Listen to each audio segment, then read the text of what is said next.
Bien, comenzamos un nuevo tema en el cual vamos a estar hablando sobre la importancia fundamental del colesterol en el organismo humano.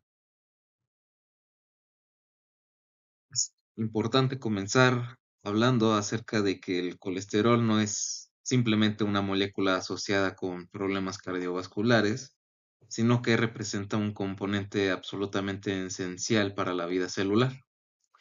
En primer lugar, debemos entender que el colesterol constituye un elemento vital de las membranas celulares de todos los mamíferos, donde desempeña un papel crucial en el mantenimiento de la integridad estructural. Además, actúa como precursor de biomoléculas de gran importancia fisiológica, incluyendo los ácidos biliares, las hormonas esteroideas y la vitamina D. Es también importante destacar que las etapas iniciales de la síntesis del colesterol no solo producen esta molécula, sino que también generan sustratos necesarios para la proliferación celular, el transporte de electrones y los mecanismos de defensa contra el estrés oxidativo. Sin embargo, cuando existe un desequilibrio, ya sea por ingesta excesiva de colesterol o por trastornos en su transporte o procesamiento celular, se asocia directamente con el desarrollo de aterosclerosis, una patología de gran relevancia clínica. Continuando con los aspectos fundamentales, es crucial comprender que la concentración plasmática de colesterol depende de dos fuentes principales, siendo estas la síntesis endógena y la ingesta dietética. Los seres humanos sintetizan aproximadamente 1 gramo de colesterol diariamente, mientras que la dieta occidental típica aporta alrededor de 500 miligramos, equivalentes a 1,2 milimoles de colesterol por día. Esta ingesta proviene principalmente de fuentes animales como la carne, los huevos y los productos lácteos. Un aspecto importante es que entre el 30 y 60% del colesterol dietético se absorbe en el intestino. Una vez absorbido, se transporta al hígado y a los tejidos periféricos como componentes de los quimiocrones y posteriormente distribuido a los tejidos periféricos mediante lipoproteínas de muy baja densidad, como lo son las VLDL y lipoproteínas de baja densidad o LDL. Por otro lado, las lipoproteínas de alta densidad tienen la función opuesta. Son responsables de retirar el colesterol de las células y transportarlo de vuelta al hígado. También hay que mencionar que en los seres humanos carecemos de la capacidad de metabolizar completamente la estructura del colesterol. Por esta razón, su eliminación del organismo ocurre principalmente a través del hígado, mediante la bilis, ya sea como colesterol libre o convertido en un ácido biliar. La mayoría de los ácidos biliares son posteriormente reabsorbidos en el ileón terminal y reciclados de vuelta al hígado, proceso que se conoce como circulación enterohepática. Lo que vemos aquí sería el mapa médico del colesterol, donde podemos ver la síntesis y metabolismo del colesterol en el contexto ya clínico, los distintos caminos que éste toma y cuáles son los resultados que van a tener en caso de alguna complicación, ya sea la formación de cálculos biliares debido a una mala eliminación, formación de aterogénesis, que son los ateromas, en la parte de un fallo en la distribución por los tejidos. Y en la síntesis de esteroides podemos también tener trastornos relacionados a la homeostasis del calcio, defectos congénitos de la síntesis de hormonas esteroideas, además de trastornos endocrinos.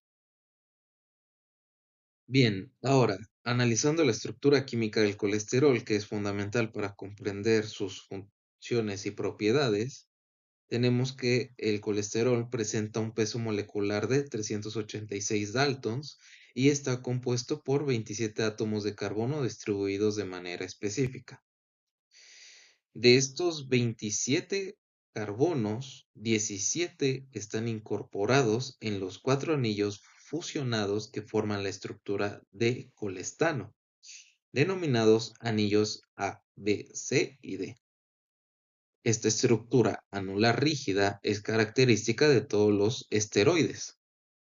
Adicionalmente, la molécula contiene dos carbonos en grupos metilo ubicados en las intersecciones entre los anillos AB y CD. Además, 8 carbonos en la cadena lateral.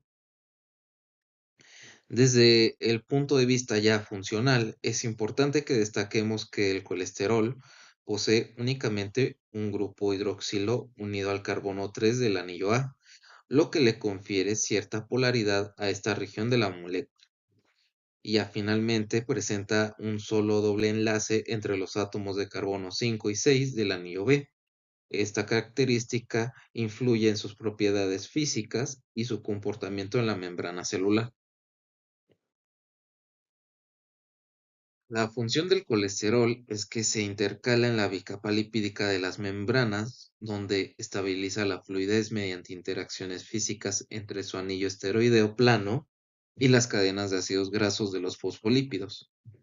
Una característica clave es que el colesterol no forma enlaces covalentes, lo que permite que sea transferido fácilmente hacia y desde la membrana según las necesidades celulares.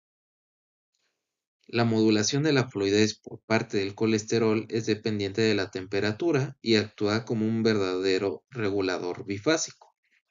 Temperaturas bajas, el colesterol interfiere con las asociaciones entre las cadenas de ácidos grasos, aumentando la fluidez de la membrana. En el caso contrario, a temperaturas altas tiende a limitar el desorden molecular, lo que resulta en una disminución de la fluidez. Esta propiedad permite que las mezclas de colesterol y fosfolípidos formen una estructura membranosa que son simultáneamente estables y flexibles. Esta característica es esencial para la función celular. Y otra cosa es que el colesterol no se distribuye uniformemente en la membrana, sino que se acumula en regiones específicas de la bicapa lipídica, creando así unos tipos parches impermeables ricos en colesterol y otras áreas más permeables sin él. Esta distribución heterogénea es crucial para procesos como la señalización celular y el transporte de membrana. Es notable que el colesterol está prácticamente ausente en la membrana mitocondrial interna, lo que refleja las necesidades específicas de esta membrana para el transporte de electrones y la síntesis de ATP. Como les dije, de la A a la D es la notación convencional utilizada para describir los cuatro anillos de la estructura del colesterol. Los números del 1 al 27 se refieren a los átomos de carbono que conforman ya toda la estructura. Ahora, adentrándonos en la biosíntesis del colesterol, debemos identificar primero los sitios principales de síntesis, siendo este el hígado el órgano principal para esta función, aunque también se sintetiza cantidades menores en el intestino, la corteza suprarrenal y las gónadas.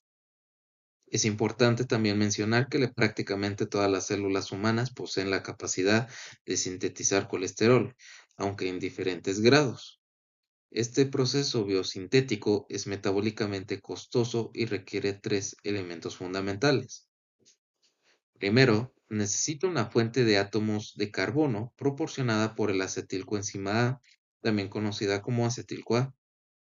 Segundo, requiere una fuente de poder reductor suministrada por la nicotinamida adenina dinucleótido fosfato reducida o NADPH, que es generado principalmente en la vía de las pentosas fosfato. Y tercero, la demanda de cantidades significativas de energía en forma de ATP. Para poner en perspectiva la magnitud de este proceso, la producción de una sola molécula de colesterol requiere aproximadamente 18 moléculas de acetil-CoA 36 moléculas de ATP y 16 moléculas de NADPH, perdón, en donde todas las reacciones biosintéticas tienen lugar en el citoplasma, aunque es importante señalar que algunas enzimas están asociadas a las membranas del retículo endoplásmico, lo que facilita el procesamiento de los intermediarios lipofílicos. Antes de continuar con la síntesis endógena, tenemos que comprender cómo se absorbe el colesterol dietético. Este proceso ocurre en el intestino mediante transportadores de membrana altamente específicos, siendo este la proteína similar a la de Niemann-Pick C1, conocida por sus siglas NPC1L1. Este transportador es el mecanismo principal por el cual se puede hacer la incorporación del colesterol dietético al organismo. Por otra parte, tenemos un sistema de transporte que actúa en sentido opuesto, siendo el transportador cassette de unión a ATP G5-G8, que incluye las proteínas ABCG5 y ABCG8, donde este sistema interviene en la secreción de otros esteroles hacia la bilis, evitando así su absorción. Y desde una perspectiva clínica, las mutaciones en los genes que codifican estos transportadores pueden causar una condición conocida como citoesterolemia, caracterizada por la acumulación anormal de esteroles vegetales en el organismo. Ahora, desde el punto de vista farmacológico, es relevante mencionar que la ezetimiba es un fármaco que suprime específicamente el transporte de colesterol mediado por NPC1L1, razón por la cual se utiliza en el tratamiento de la hipercolesterolemia. El punto de partida para la biosíntesis del colesterol es el acetil-CoA, una molécula de alta energía que actúa como una unidad constructora fundamental. Esta puede proceder de diversas fuentes dentro del metabolismo celular, lo que proporciona la flexibilidad al sistema biosintético. Como principales fuentes incluye la beta-oxidación de ácidos grasos de cadena larga, proceso que ocurre durante el catabolismo de las grasas almacenadas. También se origina de la deshidrogenización del piruvato, que es el producto final de la glucólisis, estableciendo así una conexión entre el metabolismo de carbohidratos y la síntesis de colesterol. Adicionalmente a esto, la oxidación de aminoácidos cetogénicos como la leucina y la isoleucina pueden proporcionar acetil-CoA vinculado al metabolismo proteico con la síntesis de colesterol, siendo toda esta versatilidad en las fuentes de acetil-CoA las que permiten que la síntesis de colesterol se adapte al estado metabólico general del organismo.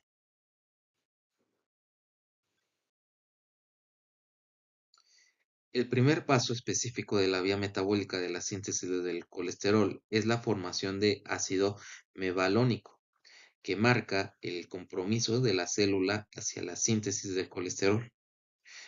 Este proceso comienza con la transformación de tres moléculas de acetil-CoA en una molécula de ácido mevalónico de 6 átomos de carbón. Esta conversión representa el punto de no retorno en la vía sintética.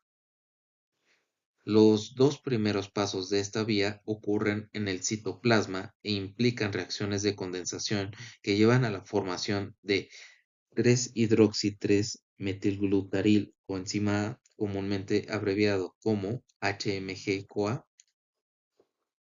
Y también debemos destacar que estas reacciones iniciales son comunes a otras vías metabólicas, la formación de cuerpos cetónicos.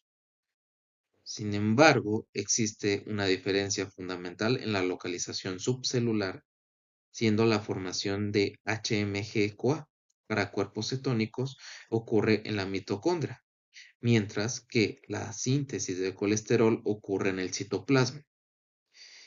Esta compartimentalización permite que ambas vías coexistan sin interferirse entre sí.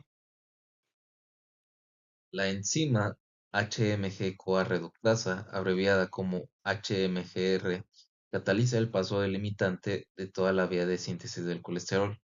Esta enzima convierte el HMG-CoA en ácido mevalónico, utilizando dos moléculas de NADPH como poder reductor.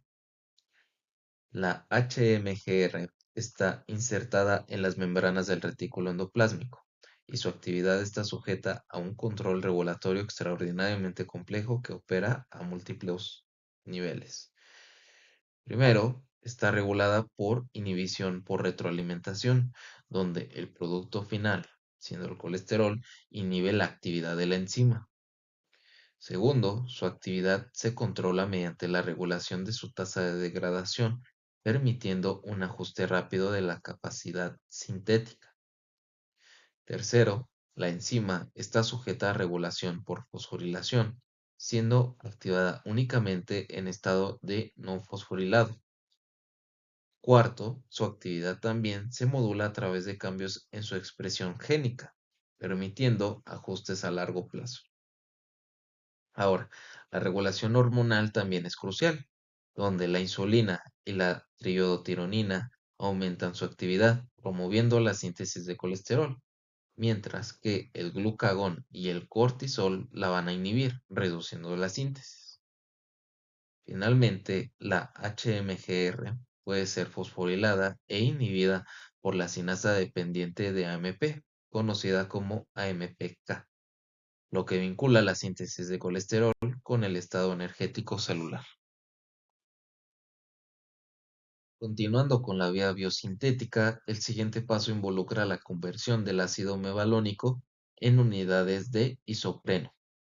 Este proceso comienza con la fosforilación de tres moléculas de ácido mevalónico en dos reacciones secuenciales que requieren ATP. Una descarboxilación posterior da lugar a las unidades isoméricas de 5 carbonos denominadas unidades de isopreno, el isopentenil pirofosfato y el dimetilalil pirofosfato, siendo estas dos moléculas isómeros estructurales que pueden interconvertirse. La condensación de estas unidades de isopreno forma el geranil pirofosfato, una molécula de 10 átomos de carbono que resulta de la unión de una molécula de isopentenil pirofosfato con una de dimetilalil pirofosfato. Una condensación adicional del geranil pirofosfato con otra molécula de isopentenil pirofosfato produce el farnesil pirofosfato, una molécula de 15 átomos de carbono. Hay que mencionar que el farnesil pirofosfato, además de ser una parte de intermediario en la biosíntesis del colesterol, representa un punto de ramificación metabólica hacia la síntesis de otras biomoléculas importantes, incluyendo el dolicol, que es un sustrato esencial para la síntesis de glucoproteínas, y la ubiquinona, también conocida como coenzima Q10, y participa en la cadena de transporte de electrones.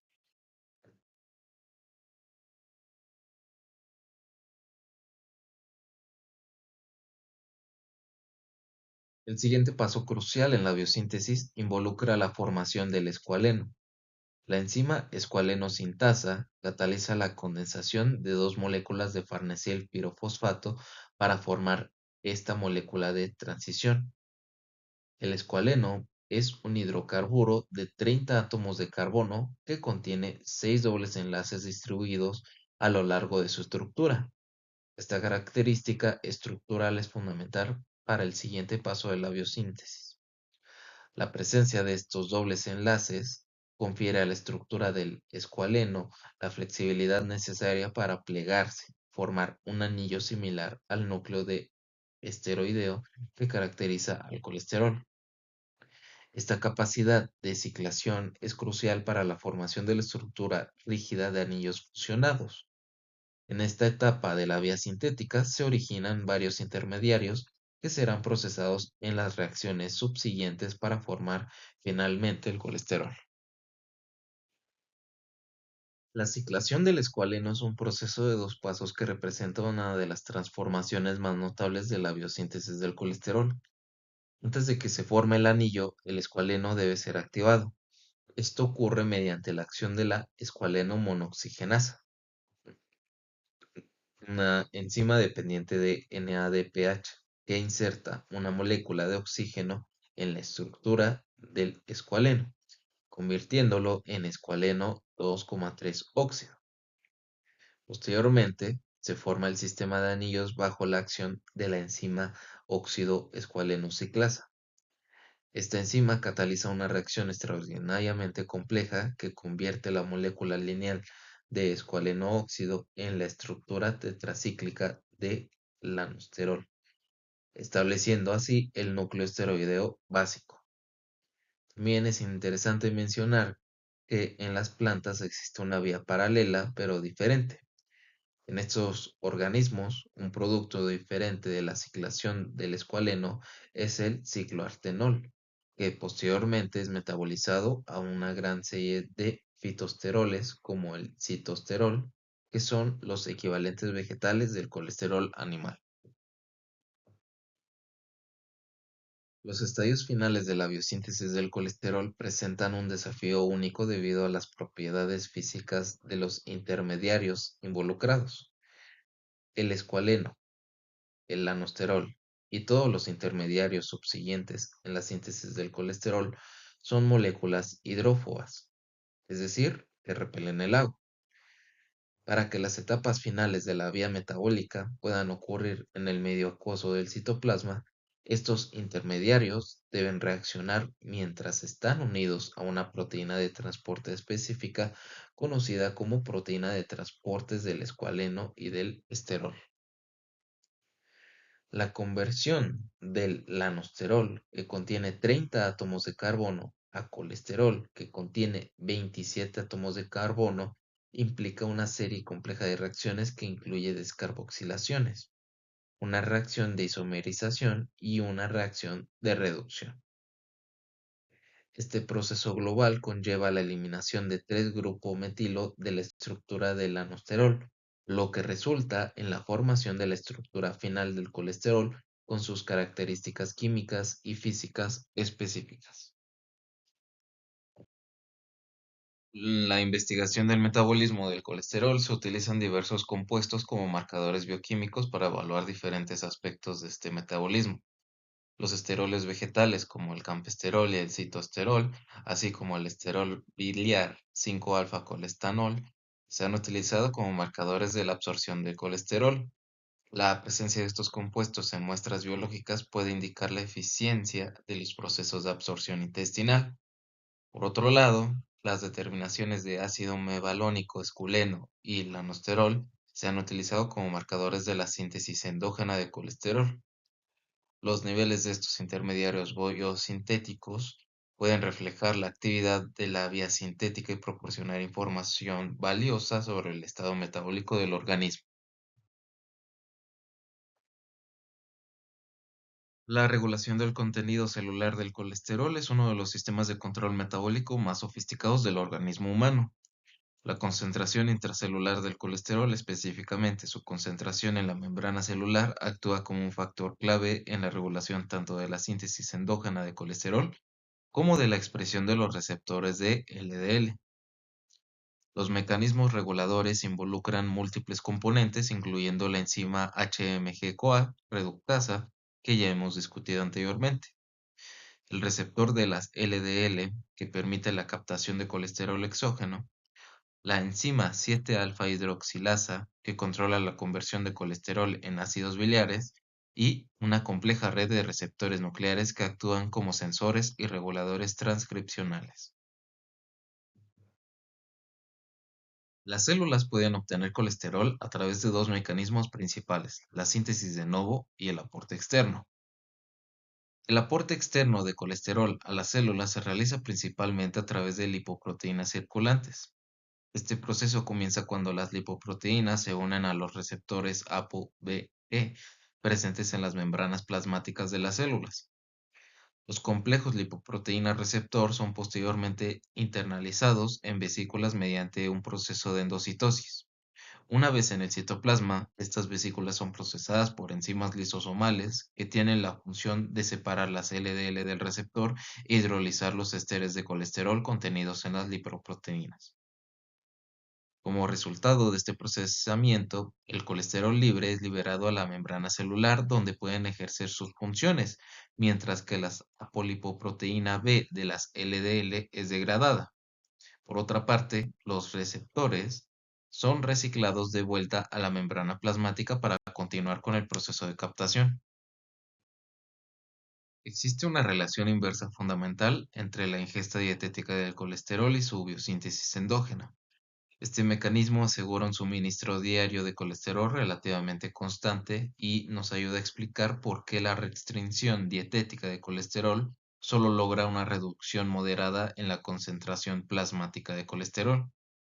La regulación sincronizada del colesterol intracelular involucra múltiples enzimas y sistemas, incluyendo la HMG-CoA reductasa, el receptor de las LDL, la 7-alfa hidroxilasa y un complejo red de receptores nucleares que actúan de manera coordinada. Cuando se produce un aumento en la concentración intracelular del colesterol, específicamente en la membrana celular, se desencadenan múltiples respuestas regulatorias. Primero, disminuye la actividad de la HMG-CoA reductasa, la enzima limitante de la síntesis de colesterol, reduciendo así la producción endógena. Segundo, disminuye la síntesis del receptor de las LDL, lo que reduce la captación de colesterol exógeno. Tercero, aumenta la actividad de la acil-CoA, colesterol aciltransferasa, conocida como ACAT, que esterifica el colesterol libre, promoviendo su almacenamiento en gotitas lipídicas y reduciendo su concentración en la membrana. Finalmente, se produce una inhibición de la 7-alfa hidroxilasa, la enzima limitante de la síntesis de ácidos biliares, que representa la principal vía de excreción del colesterol, reduciendo así su eliminación. El mecanismo regulador más sofisticado involucra un sistema de detección molecular que responde directamente a los niveles de colesterol en la membrana. Este sistema incluye la unión de moléculas de colesterol a dominios sensores de colesterol presentes en las proteínas SCAP, que significa proteína activadora de la excisión de la SREBP. Esto permite que el complejo SCAP-SREBP se una a otra proteína del retículo endoplásmico llamado INSAIG-1. La estabilidad del complejo es crucial para la regulación del sistema. Cuando el colesterol se agota en la célula, el complejo SCAP-SREBP se disocia de INSAIG-1 y viaja al aparato de Golgi, donde el SRBP es procesado proteolíticamente. Su factor de transcripción activo entra entonces en el núcleo para iniciar la transcripción de genes necesarios para la síntesis de colesterol y para la expresión de receptores de LDL. Por el contrario, cuando la concentración de colesterol en la membrana es alta, el colesterol unido a SCAP estabiliza el complejo SCAP-SRBP INSAIG-1, bloqueando su movimiento al aparato de Golgi. Esto suprime la transcripción de genes relacionados con la síntesis de colesterol y por ende inhibe la síntesis de este mismo.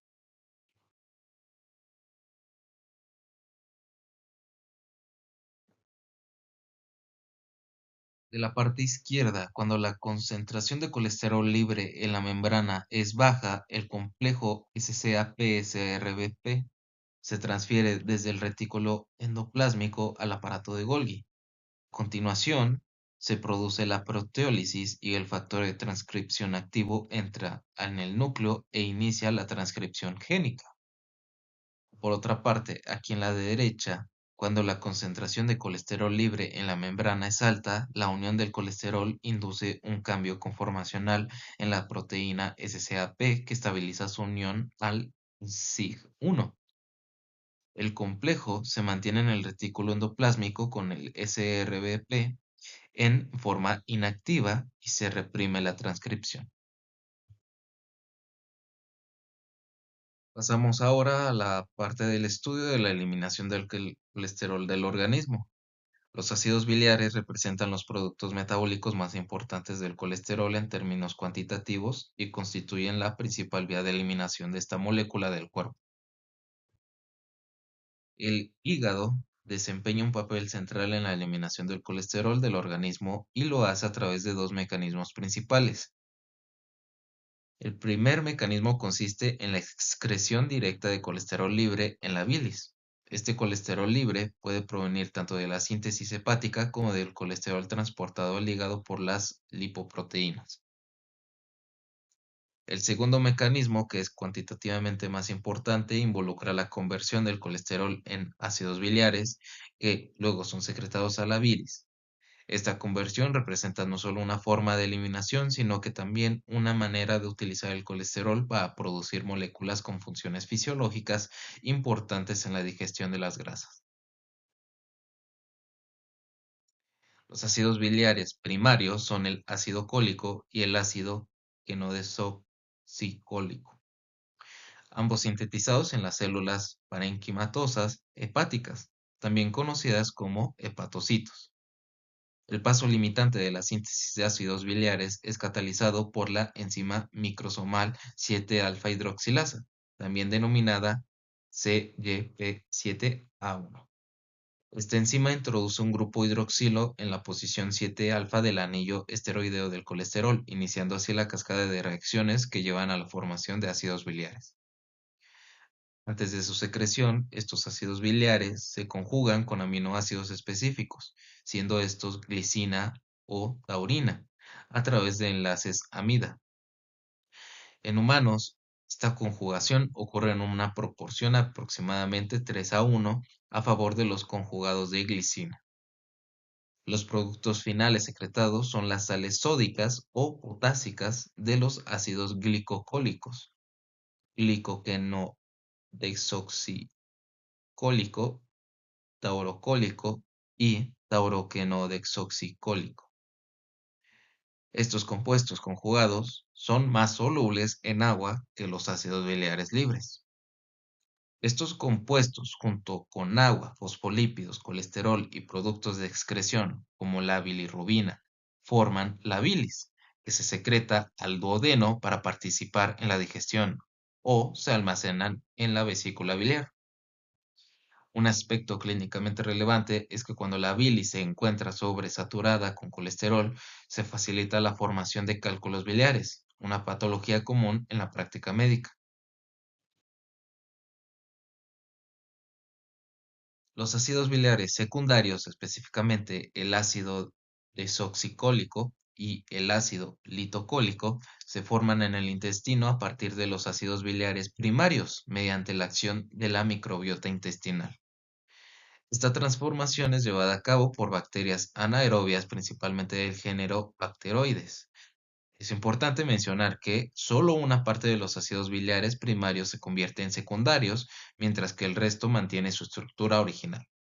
La actividad de la enzima 7-alfa hidroxilasa que controla la síntesis de los ácidos biliares está sujeta a la inhibición por retroalimentación por cantidad de ácidos biliares que regresan al hígado a través de la vena porta. Este mecanismo permite que el hígado ajuste la síntesis de ácidos biliares según la cantidad que está siendo reciclada. Adicionalmente a esto, los ácidos biliares presentes en la dieta también pueden disminuir la expresión de esta enzima, proporcionando otro nivel de control sobre la síntesis de estos compuestos. La excreción fecal representa la vía final de eliminación del colesterol del organismo. Cada día aproximadamente 1 gramo de colesterol es eliminado del cuerpo a través de las heces. Alrededor del 50% de este colesterol se excreta en forma de ácidos biliares, tanto primarios como secundarios, que no fueron reabsorbidos durante la circulación enterohepática. El resto del colesterol se excreta como formas isoméricas saturadas de esteroles neutros, principalmente como coprostanol, que tiene configuración 5-beta, y el colestanol, que tiene configuración 5-alfa. Estos compuestos son producidos por la reducción bacteriana de la molécula de colesterol en el intestino grueso. Esta diversidad en las formas de excreción refleja la actividad metabólica de la microbiota intestinal sobre los esteroides. Procedemos ahora a estudiar las hormonas esteroideas, que representan otro grupo importante de moléculas derivadas del colesterol. Los mamíferos producen una gran variedad de hormonas esteroideas, muchas de las cuales difieren entre sí solo por la presencia de un doble enlace adicional o por la orientación espacial de un grupo hidroxilo. Esta similitud estructural contrasta con su diversidad funcional. Las hormonas esteroideas se clasifican en tres grupos principales basados en su estructura y función. Los corticosteroides o corticoides tienen 21 átomos de carbono en la estructura básica del pregnano. Los ejemplos más importantes incluyen el cortisol, que es el principal glucocorticoide, y la aldosterona, que es el principal mineralocorticoide. Los andrógenos tienen 19 átomos de carbono en la estructura de androstano, resultantes de la pérdida de dos átomos de carbono de la cadena lateral del colesterol. El ejemplo más conocido es la testosterona. Por otra parte, los estrógenos tienen 18 átomos de carbono en la estructura de estrano, formados por la pérdida del grupo metilo en el carbono 19 como parte de la aromatización del anillo A. El estradiol es el estrógeno más potente. La presencia y posición de los dobles enlaces, así como la posición y orientación de los grupos funcionales en el núcleo básico, son características distintivas de cada hormona y determinan su especificidad biológica. Aquí tenemos las diferentes estructuras desde el colesterol para la formación de distintas hormonas como lo son los andrógenos o estrógenos. Ahora nos enfocaremos en cómo se sintetizan las hormonas esteroideas en nuestro organismo. Es importante comprender que la síntesis de estas hormonas no ocurre en un solo lugar, sino que se distribuyen principalmente en tres órganos especializados, sino la corteza suprarrenal, los testículos y los ovarios. Tradicionalmente tendemos a simplificar que este proceso solo lo asociamos con cada órgano con un tipo específico de hormona, siendo así los corticoides con la corteza suprarrenal, los andrógenos con los testículos y los estrógenos con los ovarios. Sin embargo, la realidad es más compleja. Cada una de estas tres glándulas tiene la capacidad de secretar pequeñas cantidades de esteroides pertenecientes a los otros grupos, lo que demuestra la versatilidad del sistema endocrino. Esta capacidad de síntesis cruzada cobra especial relevancia en condiciones patológicas, cuando se presentan defectos en la esteroidogénesis o tumores que secretan esteroides, podemos observar patrones de secreción esteroidea completamente anormales, lo cual tiene implicaciones clínicas importantes para el diagnóstico y tratamiento. Obsérvese aquí cómo la vía se ramifica desde el colesterol, dando lugar finalmente a la síntesis de mineralocorticoides, por ejemplo, la aldosterona, glucocorticoides como el cortisol, los andrógenos como la testosterona y los estrógenos con el estradiol. La transformación del colesterol en hormonas esteroideas requiere de un sistema enzimático altamente especializado. La mayoría de las enzimas responsables de esta conversión pertenecen a la familia de proteínas del citocromo P450, que son fundamentales para entender cómo funciona la esteroidogénesis. Y para entrar en este tema, necesitan unos requerimientos metabólicos específicos. Necesitan oxígeno molecular y NADPH para llevar a cabo su función catalítica. Su mecanismo de acción se basa en la sustitución de un enlace carbono-hidrógeno por un enlace carbono-hidroxilo, razón por la cual se denominan genéricamente monooxigenasas. Un aspecto clave de su funcionamiento es que la hidroxilación de átomos de carbono adyacentes preceden a la ruptura del enlace carbono-carbono.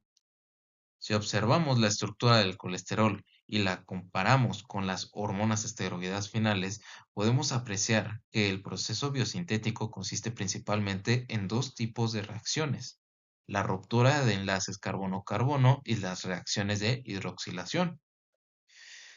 Para facilitar su identificación y estudio, estas enzimas siguen una nomenclatura específica, donde el símbolo CYP es seguido de un sufijo numérico y alfabético. Por ejemplo, la enzima CYP21A2 hace referencia específicamente a la enzima que hidroliza el átomo de carbono en la posición 21 de la molécula esteroidea. Para ilustrar cómo funciona este sistema, examinaremos la biosíntesis del cortisol, que es el principal glucocorticoide de nuestro organismo. Este proceso está finamente regulado y comienza con la estimulación de la hormona adrenocorticótropa, conocida como ACTH, que es secretada por la hipófisis. La ACTH se une a un receptor específico en la membrana plasmática de las células de la corteza suprarrenal, desencadenando una cascada de eventos intracelulares. Entre estos eventos se incluye la hidrólisis de esteres de colesterol, que están almacenados en gotitas lipídicas dentro de la célula, y la activación de una enzima crucial, la colesterol 20-22 desmolasa. La colesterol 20-22 desmolasa cataliza la conversión del colesterol, que tiene 27 átomos de carbono, en pregnenolona, que es el primer corticoide con 21 átomos de carbono. Esta reacción constituye un paso limitante en toda la vía de esteroidogénesis, lo que significa que controla la velocidad de todo el proceso. La conversión de pregnenolona a cortisol requiere una serie de reacciones enzimáticas secuenciales, una reacción de deshidrogenación e isomerización, seguida de tres reacciones de hidroxilación que ocurren específicamente en los carbonos 17, 21 y 11. Cada una de estas hidroxilaciones es catalizada por enzimas CYP específicas. Es importante destacar que esta vía metabólica está regulada por un mecanismo de retroalimentación negativa, donde el cortisol producido inhibe la secreción de ACTH, manteniendo así un equilibrio homeostático en la producción de esta hormona. Una vez sintetizadas, las hormonas esteroideas ejercen acciones biológicas muy variadas en el organismo. Estas hormonas forman parte integral del sistema de hormonas tróficas, que son aquellas que regulan el crecimiento, desarrollo y función de otros órganos endocrinos. La diversidad de sus efectos biológicos representa la complejidad del sistema endocrino y la importancia de estas moléculas en la regulación de procesos fisiológicos fundamentales. El mecanismo de acción de las hormonas esteroideas es fundamentalmente diferente al de otras hormonas. Todas las hormonas esteroideas ejercen su acción biológica uniéndose a receptores nucleares que son activables por un ligando específico. Estos receptores pertenecen a una superfamilia de proteínas que también incluyen los receptores para otras moléculas importantes, como la hormona tiroidea triiodotironina, conocida como T3, y las hormonas biológicamente activas de la vitamina A y D. Esta relación evolutiva explica ciertas similitudes en sus mecanismos de acción. La estructura de estos receptores es altamente especializada, adyacente al dominio donde se une la hormona. Poseen un dominio de unión al ADN que está altamente conservado entre especies. Este dominio se caracteriza por la presencia de dos estructuras conocidas como dedos de zinc, que son esenciales para su función. El proceso de activación es elegante en su simplicidad. Cuando el ligando esteroideo se une al receptor, facilita la translocación del complejo receptor-hormona, activando hacia el núcleo celular.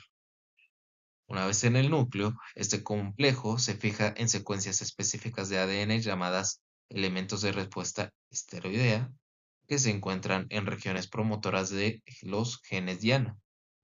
Un aspecto clínico es que la variabilidad genética en la estructura de estos receptores esteroideos puede dar lugar a diferentes grados de resistencias a las hormonas, lo que resulta en diferentes presentaciones clínicas y explica por qué algunos pacientes pueden responder de manera diferente al mecanismo de tratamientos hormonales.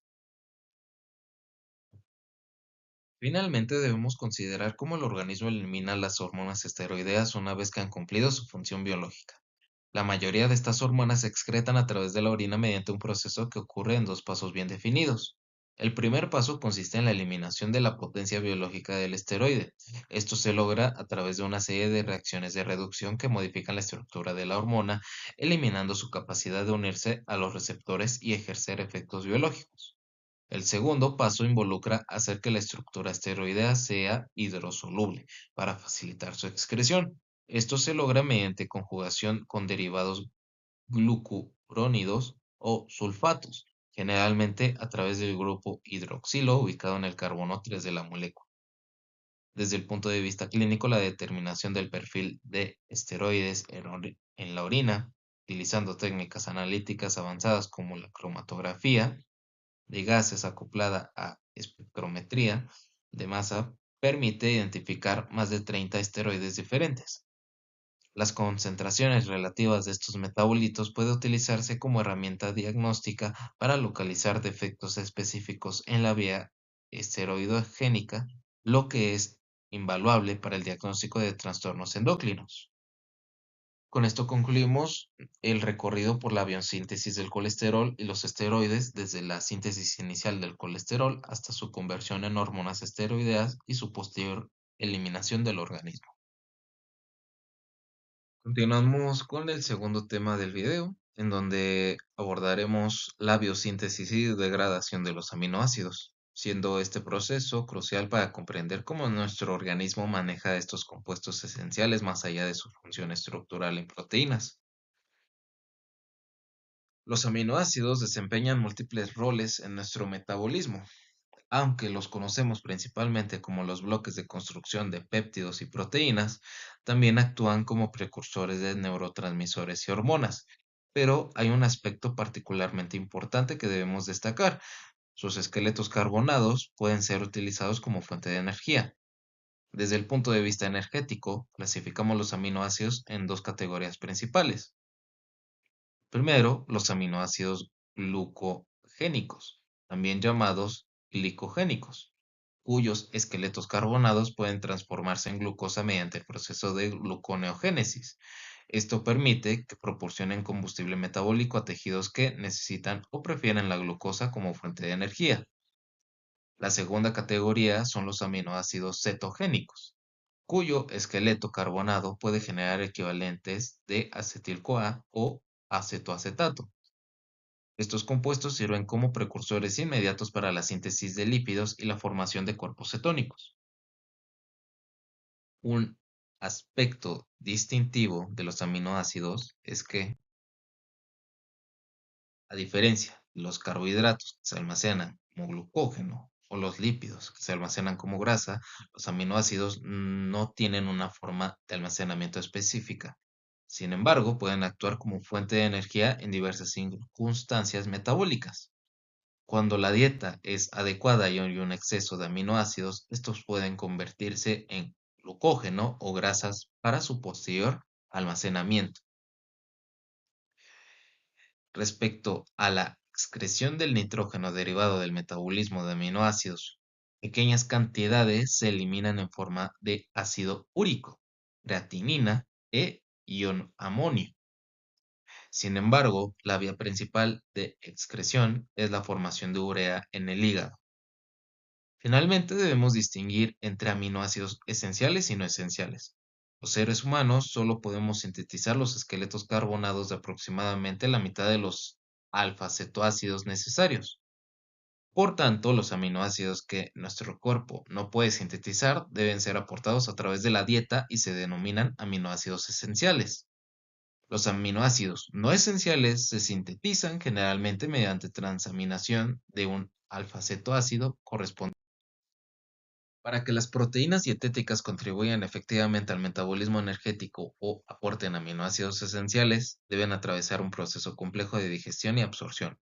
Este proceso se inicia en el estómago con la acción de la pepsina, una proteasa del grupo carboxilo que es activa únicamente en condiciones de pH bajo, característico del ambiente gástrico. La pepsina comienza la fragmentación de las cadenas proteicas en péptidos más pequeños. Cuando el contenido del estómago se vacía en el intestino delgado, la digestión continúa con la secreción pancreática. Estas secreciones tienen un carácter alcalino y contienen precursores inactivos denominados zimógenos, de diversas enzimas proteolíticas. Estas enzimas se encuentran las serinas proteasas como la tripsina, quimiotripsina y elastasas, además de las carboxipeptidasas, donde estos simógenos requieren activación en el intestino para ejercer su función proteolítica.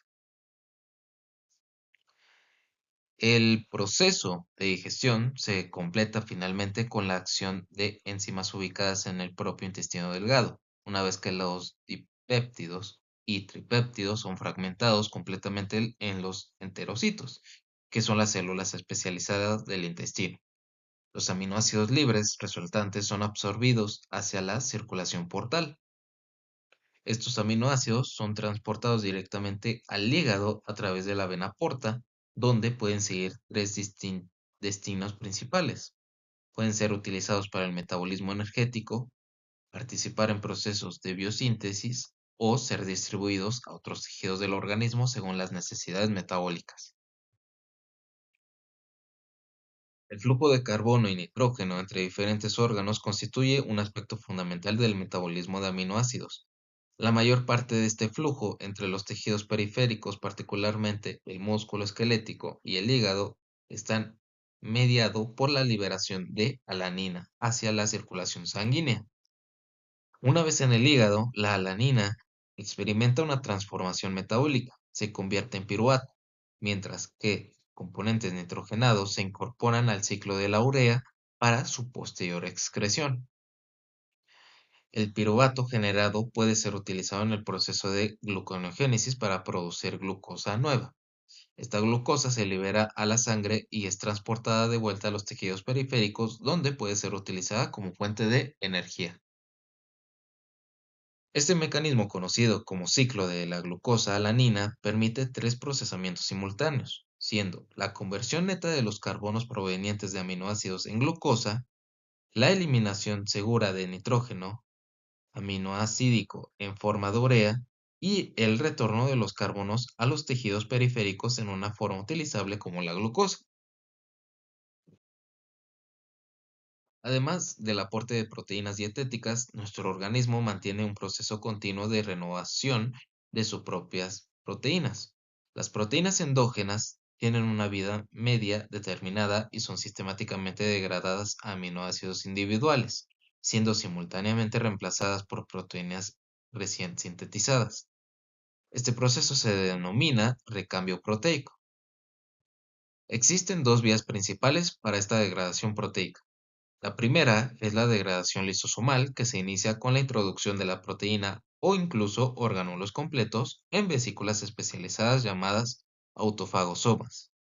Este proceso de englobamiento se conoce como autofagia.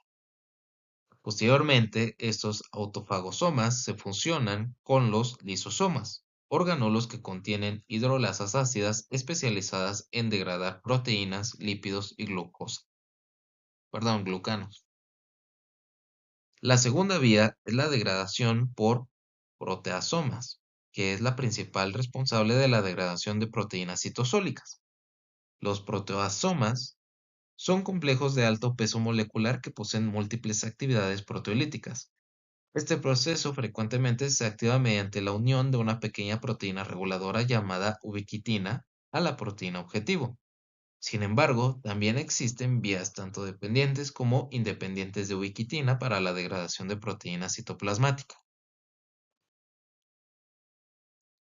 Cuando los aminoácidos se destinan al metabolismo energético, es necesario remover el grupo amino para poder utilizar el esqueleto carbonado.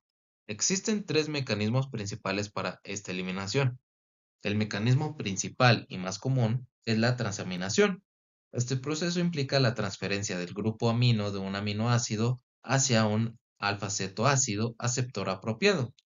Los aceptores principales son el alfa-cetoglutarato y el oxalacetato, que al recibir el grupo amino forman glutamato y aspartato respectivamente.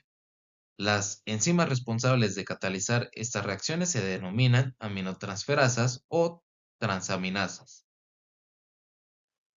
Estas enzimas requieren fosfato piridoxal como cofactor, que es un derivado de la vitamina B6. Durante la reacción, la piridoxamina actúa como intermediario facilitando la transferencia del grupo amino entre el donador y el aceptor. El segundo mecanismo es la desaminación oxidativa, que consiste en la eliminación oxidativa del grupo amino. Este proceso produce tres productos: alfa-cetoácidos, una coenzima de flavina reducida y amoníaco. Un ejemplo representativo es la L-aminoácido oxidasa, que utiliza FMN como cofactor y produce peróxido de hidrógeno como subproducto, el cual posteriormente es descompuesto por la enzima catalasa. Como tercer mecanismo, involucra la eliminación de una molécula de agua mediante enzimas deshidratasas. Ejemplo de estas enzimas son la serina deshidratasa y la treonina deshidratasa. Estas reacciones producen un intermediario imina inestable que se hidroliza espontáneamente para generar un alfa-cetoácido y amoníaco. Es importante destacar que estas dos últimas vías, la desaminación oxidativa y la deshidratación, aportan contribuciones relativamente menores al flujo total de los grupos aminos hacia el ciclo de la urea. Aquí tenemos las distintas conversiones donde las aminotransferasas o transaminasas utilizan el fosfato piridoxal como cofactor e implican un aducto de piridoxamina que actúa como intermediario en la transferencia de un grupo amino entre un alfa aminoácido y un alfa cetoácido, siendo lo que vemos en la primera parte de la imagen.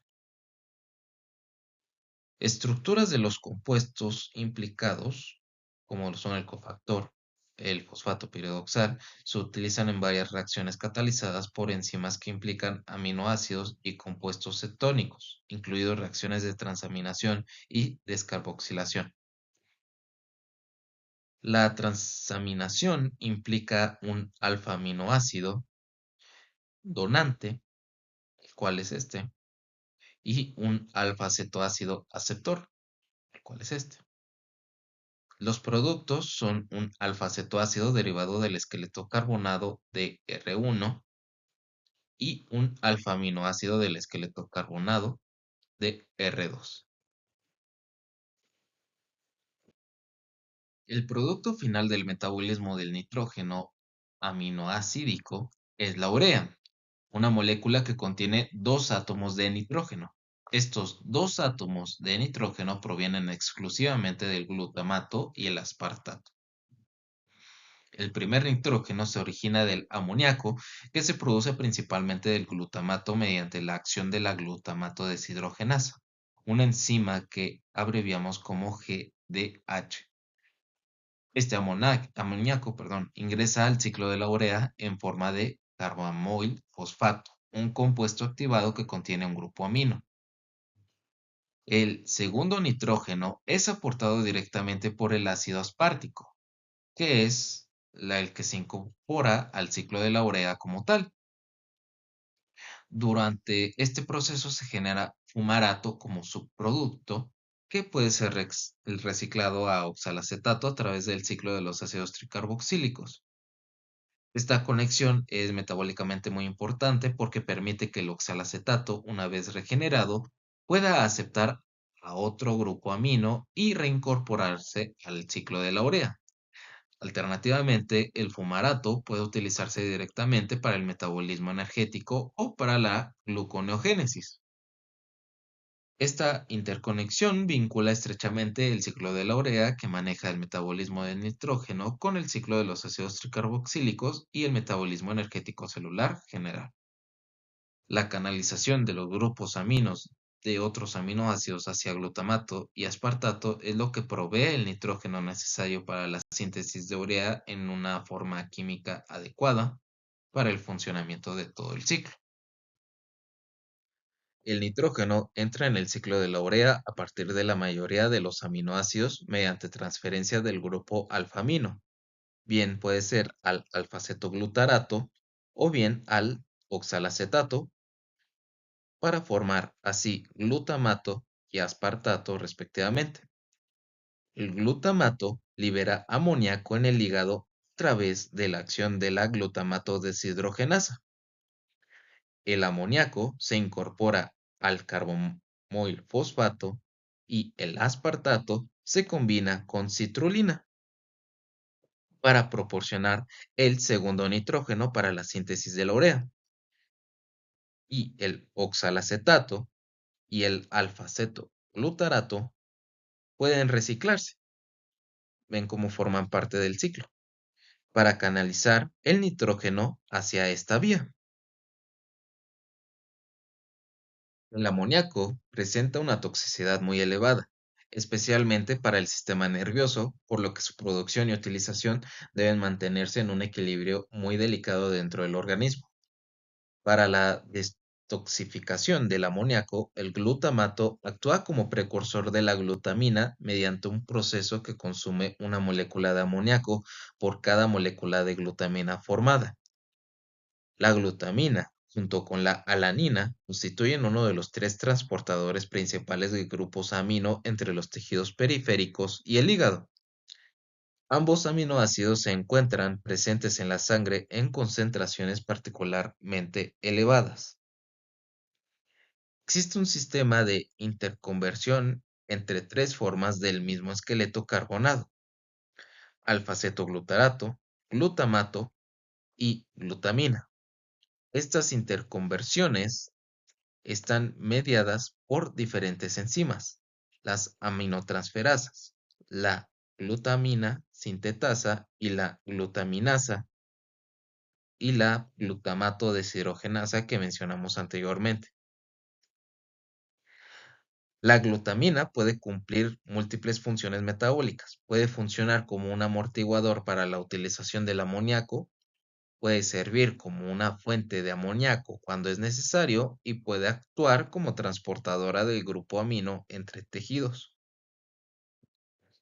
Un aspecto particularmente importante es que la reacción catalizada por la glutamato deshidrogenasa es reversible en condiciones fisiológicas. Esto significa que la enzima puede invertir la dirección de la reacción si se requiere algún grupo amino para la biosíntesis de aminoácidos u otros procesos metabólicos, proporcionando así flexibilidad al sistema.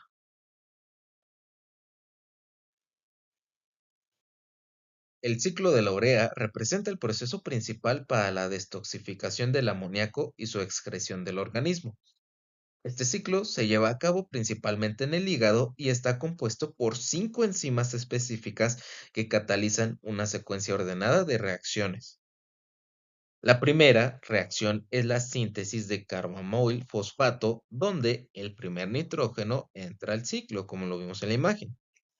Esta síntesis es catalizada por la carbamoil fosfato sintetasa 1, abreviada como CPS1, que se localiza en las mitocondrias del hígado.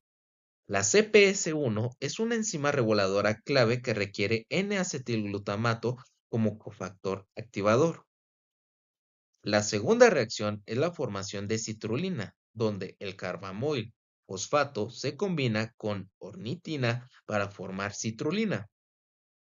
Esta reacción ocurre dentro de la mitocondria. La tercera reacción es la formación de arginino succinato, donde la citrulina, que ha salido de la mitocondria al citoplasma, reacciona con aspartato y ATP. El aspartato es quien aporta el segundo nitrógeno que mencionamos anteriormente. La cuarta reacción es la escisión del arginino succinato en arginina y fumarato. El fumarato generado se recicla hacia el ciclo de los ácidos tricarboxílicos, manteniendo la conexión entre ambos ciclos metabólicos, siendo esto importante.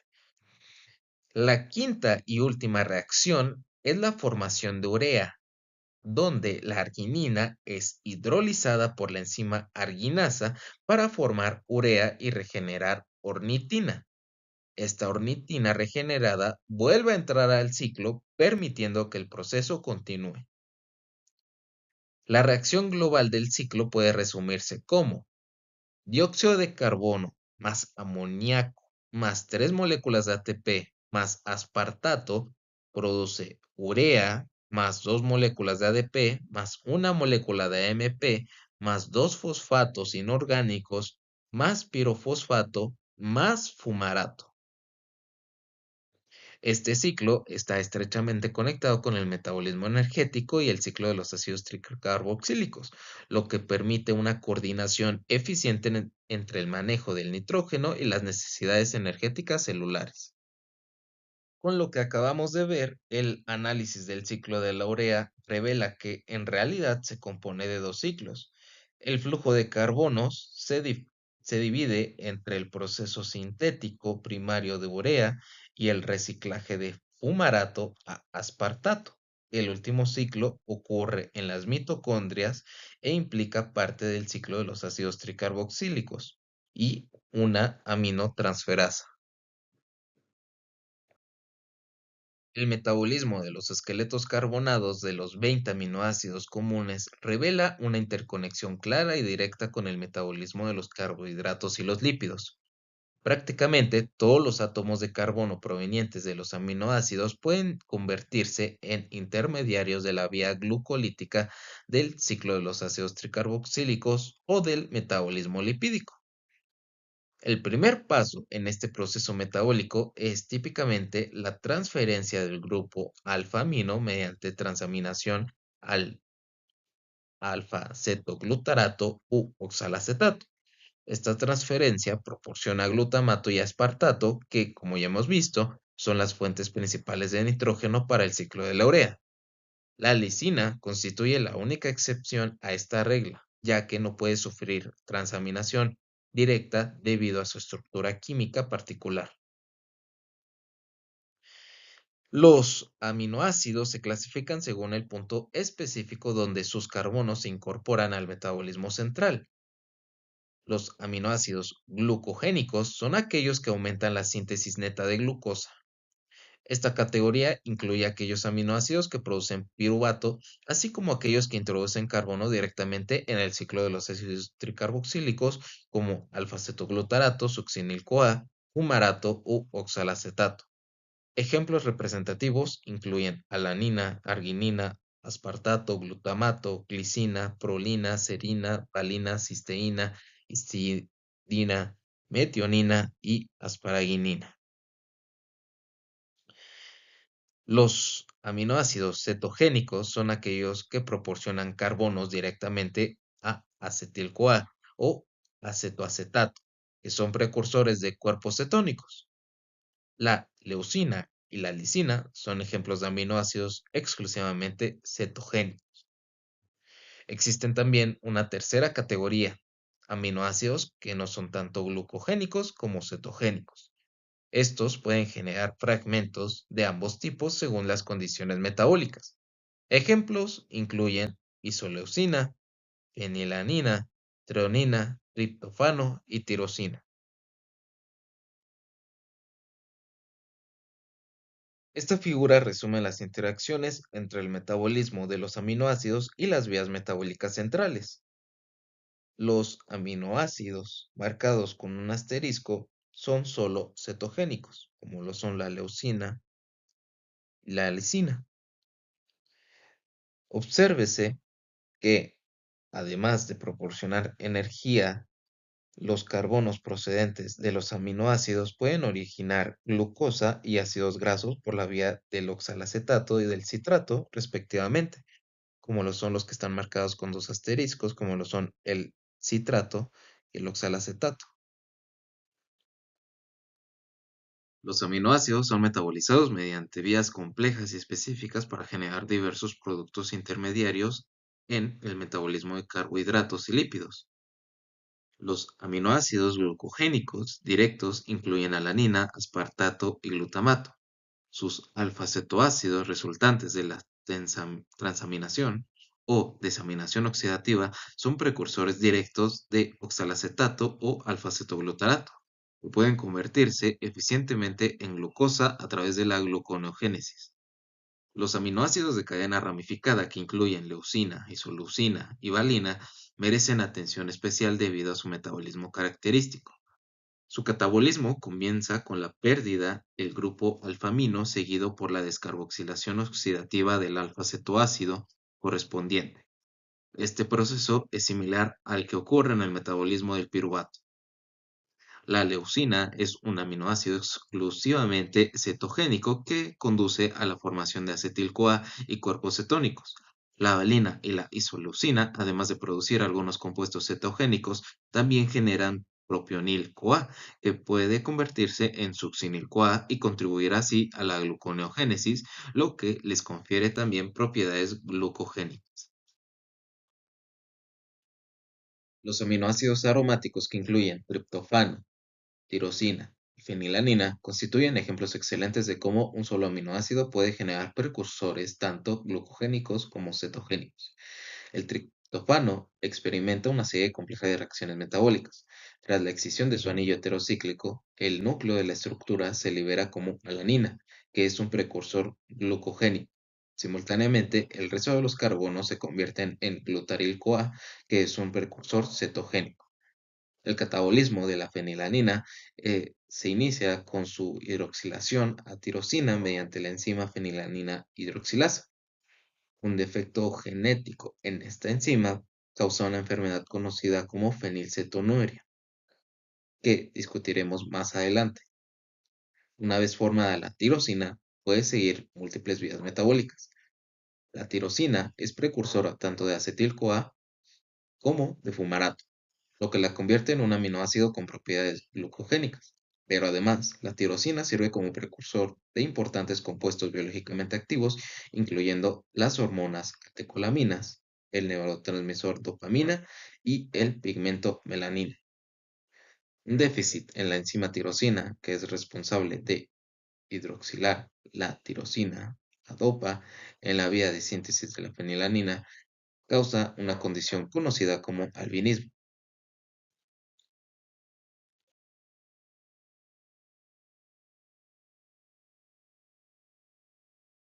La evolución ha determinado que nuestra especie no pueda sintetizar casi la mitad de los aminoácidos necesarios para la síntesis de proteínas y otras biomoléculas.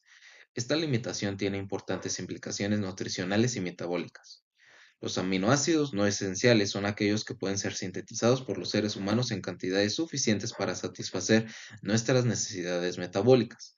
Su biosíntesis implica dos pasos principales. Primero, la creación de los esqueletos carbonados de los alfa-cetoácidos correspondientes. Y segundo, la adición del grupo amino mediante transaminación. Algunos ejemplos de aminoácidos no esenciales incluyen la alanina, que deriva del piruvato, el aspartato, arginina, glutamato, glutamina y prolina, que provienen de intermediarios del ciclo de ácidos tricarboxílicos, la serina, que deriva del 3-fosfoglicerato, y la glicina, que se forma a partir de la serina. Casos especiales incluyen la cisteína, que, aunque no es esencial desde el punto de vista de su esqueleto carbonado, requiere que su átomo de azufre provenga de la metionina, que sí es un aminoácido esencial. Similarmente, la tirosina no es esencial en la dieta porque puede derivarse de la fenilanina, pero esto requiere que se consuma fenilanina, que es esencial. Los aminoácidos esenciales son aquellos que deben ser aportados obligatoriamente a través de la dieta. Esto representan algunos como la fenilanina, valina, treonina, triptófano, isoleucina, metionina, histidina, arginina, que es esencial durante periodos de crecimiento o trauma. Además, también tenemos la leucina, la lisina. Como lo podemos ver, ahí hay una mnemotecnia de ejemplo para recordarlo.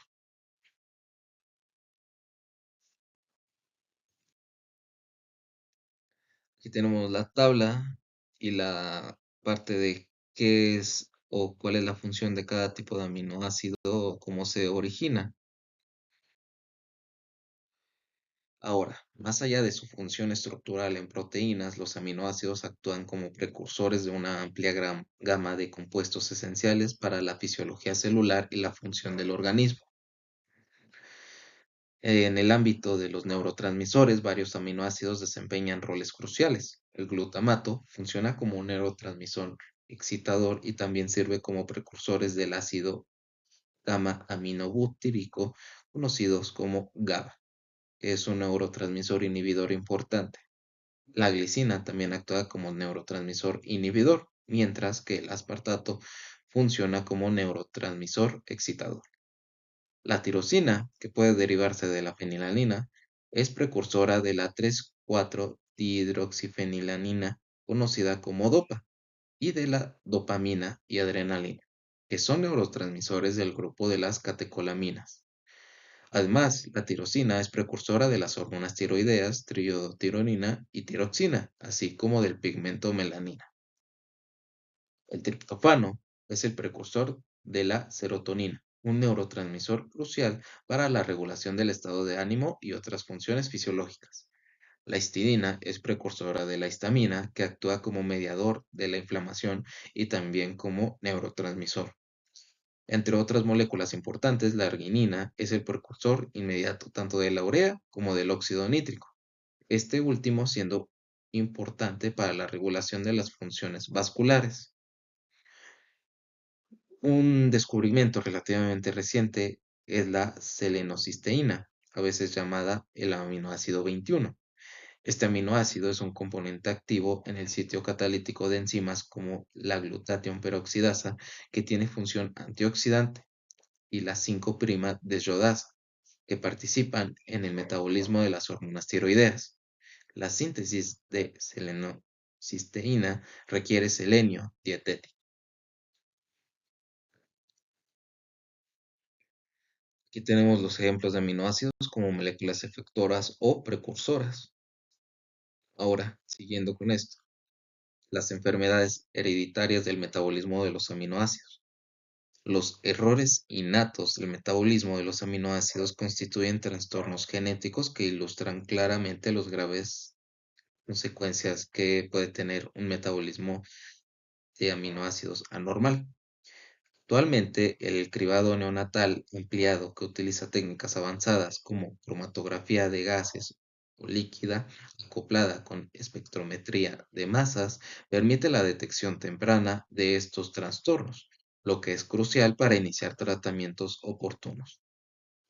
La fenilcetonuria, comúnmente abreviada como PKU, representa un paradigma clásico de enfermedad molecular. Esta condición es causada por un defecto genético en la enzima fenilanina hidroxilasa, que normalmente convierte la fenilanina en tirosina. Cuando esta enzima no funciona correctamente, se produce una acumulación de fenilanina en sus metabolitos tóxicos, lo que causa daño cerebral severo e irreversible si no se inicia tratamiento temprano. El tratamiento consiste en una dieta estrictamente restringida en fenilanina durante toda la vida. La enfermedad de la orina de jarabe de arce, conocida por sus siglas en inglés como MCUD, es un trastorno autosómico recesivo caracterizado por un defecto en el complejo enzimático descarboxilasa de cetoácido de cadena ramificada. Este defecto lleva a la acumulación en sangre de los cetoácidos correspondientes a los aminoácidos de cadena ramificada, como lo son la leucina, isoleucina y valina.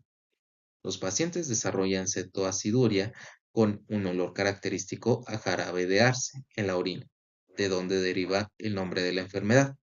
Si no se trata, causa retraso físico y mental severo. El tratamiento incluye una dieta baja en proteínas y, en algunos casos, suplementos de tiamina pirofosfato. El albinismo es causado por una deficiencia en la enzima tirosina, que es responsable de la hidroxilación de la tirosina a dihidroxifenilanina y la subsiguiente oxidación a quinona, que es precursora de la melanina.